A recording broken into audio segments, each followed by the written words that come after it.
So before the break, we introduced you to Mason, a 24-year-old archaeologist living with cerebral palsy. He digs up bones to learn about those in the ancient world who lived with disabilities like him.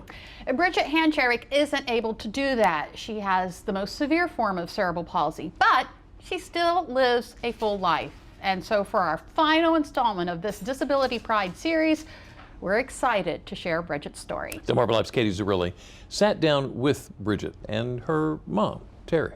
Brigitte Hancharick might not speak, but she most certainly has things to say. When she likes something, she'll let us know. She loves the camera, as you can see.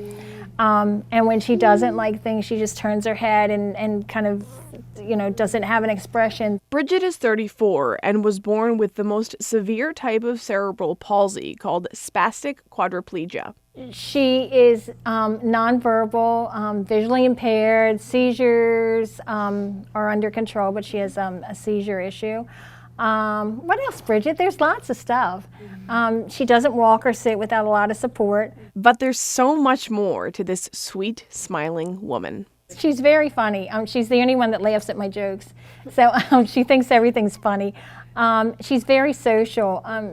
When she went to school, and even when she was a baby, or she was young, she was like 4 years old, and the other kids would take a nap, and they would put her in the hallway in her chair just to watch people go by because she didn't want to lay down in the dark. She wanted to be around people, and she's always done that. After Brigitte finished school, her mother Terri knew she had to keep Brigitte's social game strong.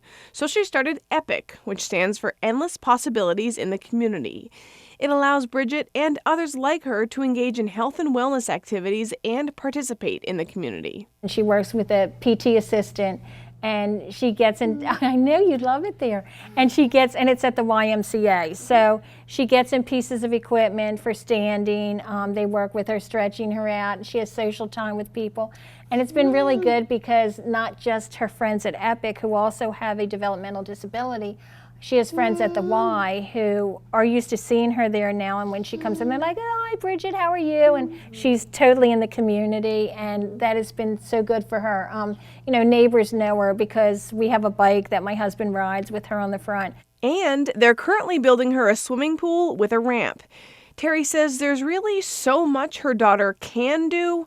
She just needs the assistance. She can be a part of our world and a part of do the things everyone else does. So, I always say that people can do pretty much everything. They just need the opportunities and the support. So we give her the opportunities, and then we make sure the supports are there. And with that, she can do everything else that the other kids have done. Including learning to listen. Folks who don't know a lot about Brigitte might be quick to assume she can't comprehend what they say, but she can, and she wants to. I don't think they would realize that she understands everything everyone is saying. She really wants to be a part of things. She enjoys being a part of things. We would still like to find a way for her to communicate with the rest of the world other than expressions, but after 34 years, this may be it, and this may be her way of communicating, but it's working for her. Terri's contentment didn't happen overnight, as you might imagine, but she can say with complete confidence that she loves her daughter's life. It used to bother me. I used to sit at weddings and think about that. Or I would go to baptisms and think she's never going to have children. Or, graduation, so she's never really going to go to college. And those kinds of things used to really bother me. And I don't know when it happened, but I realized a couple weeks ago that it did happen. And she loves her daughter's impact on her life. As a housewife, I had a couple of kids, and I stayed home and took care of my kids. And I really wasn't out there, and I would have never thought of public speaking or even sitting here talking to you like this.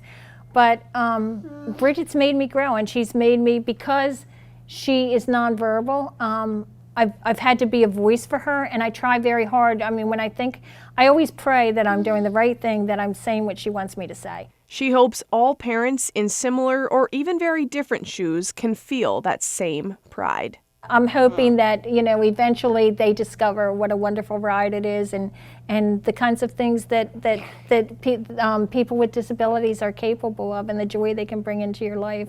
Joy felt so deep, it doesn't have to be spoken. So Terri's hope is to expand EPIC to more YMCAs throughout the state. And if you missed any of the stories we featured as part of Disability Pride Week, you can find them all on delmarvalife.com. Check them out. We know they'll inspire you, and I plan to watch them again. Yeah, no kidding. Yeah.